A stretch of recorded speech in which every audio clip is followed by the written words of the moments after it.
Syederalun sebanyak 370 wisudawan Universitas Jabal Ghafur atau UNIKHA Sigli PD mengikuti orasi ilmiah yang disampaikan oleh Profesor Dr. Hiriko O dari Faculty of Management Bournemouth, Jepang pada Sabtu 26 Maret 2022 yang diselenggarakan dalam rapat senat terbuka wisuda program sarjana dan diploma 3 tahun akademik 2021-2022 di aula kampus setempat.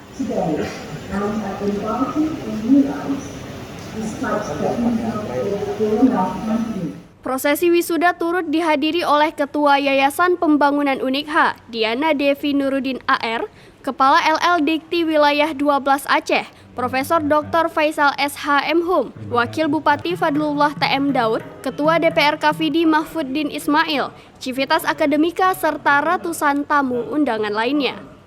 Rektor UNIKHA Sigli, Profesor Dr. Bansu Irianto Ansari MPD, kepada serambinews.com mengatakan orasi ilmiah yang disampaikan Profesor Hiriko bertujuan untuk memberikan motivasi bagi para lulusan agar dapat meniru kiblat ilmu yang berada di negeri matahari terbit atau Jepang sebagai sosok negara maju lewat pengembangan berbagai disiplin ilmu pengetahuan.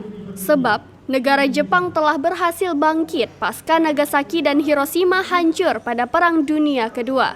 Menurut Profesor Bansu, UNIKHA dalam setiap tahun mengorbitkan 2 kandidat doktor yang terus membina kapasitas agar mendapat legalitas sebagai kampus impian.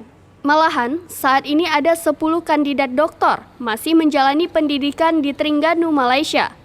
Sementara itu, Wakil Bupati PD Fadlullah berharap lulusan mahasiswa yang menimba ilmu di kampus jantung hati rakyat PD ini senantiasa tampil sebagai ilmuwan yang berkarakter sehingga menjadi sosok yang disegani oleh kompetitor dapat mengharumkan nama daerah.